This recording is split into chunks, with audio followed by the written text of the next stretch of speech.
أعوذ بالله من الشيطان الرجيم بسم الله الرحمن الرحيم قل هل يستوي الذين يعلمون والذين لا يعلمون صدق الله العظيم. صدر محترم حضرت مولانا مفتی راغب صاحب زیدہ مجدہ اور اسی طرح اسٹیج پر رونق افروز ننگلی سے تشریف لائے ہوئے معزز مہمان اور عمائدین شہر اور مسجد کے ذمہ داران اور عزیز طلباء و طالبات، الحمدللہ آج مسجد اعلیٰ کروپیٹ مدرسہ تعلیم الاسلام کا سالانہ جلسہ ہے. بہت خوشی اور مسرت کا موقع ہے. بچے تو خوشی سے مچل رہے ہیں، لیکن افسوس کی بات یہ ہے کہ بچے کے والدین یہاں نہیں ہیں. اس کا صاف مطلب یہ ہے کہ اس علم سے، مدرسے سے انہیں کوئی سروکار نہیں، کوئی واسطہ نہیں.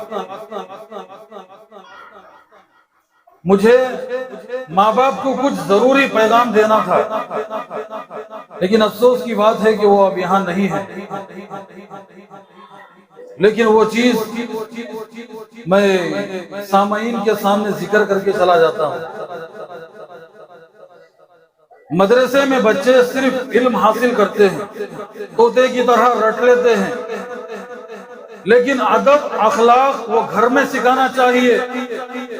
آج اسی کی کمی ہے. ادب نہ ہونے کی وجہ سے، اخلاق نہ ہونے کی وجہ سے زمانہ دن بدن بگڑتا جا رہا ہے. سب سے زیادہ جو ضرورت اس وقت ادب کی ہے، تمیز کی ہے، لحاظ کی ہے. علم تو کہاں سے بھی آدمی حاصل کر لے سکتا ہے، لیکن ادب گھر ہی سے سیکھتا ہے. لیکن افسوس کا ماحول یہ ہے کہ ہمارے یہاں ادب سکھانے والے ہی علم سے دور، اخلاق سے دور، ہر چیز سے دور ہیں. وہ ادب کہاں سکھائیں گے؟ اسی لیے معاشرہ تباہ برباد ہوتا جا رہا ہے. یہ بچے ہمارے مستقبل ہیں. اگر ان کی فکر نہ کی، ان کی صحیح رہبری ہم نے نہیں کی، ان کے اوپر صحیح ہم نے محنت نہیں کیا، تو ان کے اخلاق خراب ہوں گے، یہ بگڑیں گے، تو معاشرہ اور خطرناک بنے گا.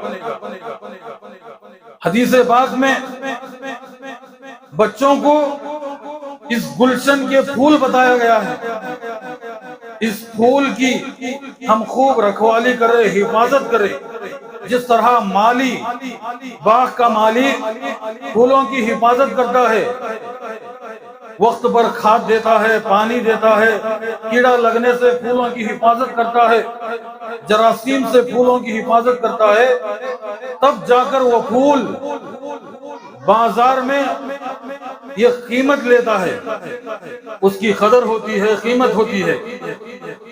اور اسی طرح ہم لوگ بچوں کی، ان کے اخلاق کی حفاظت کریں گے، ان کی صحیح طور پر نگرانی کریں گے، ان کو نکھاریں گے، ان کو تراشیں گے، تو ان کے اخلاق بنیں گے، ان کی قدر و قیمت ہوگی.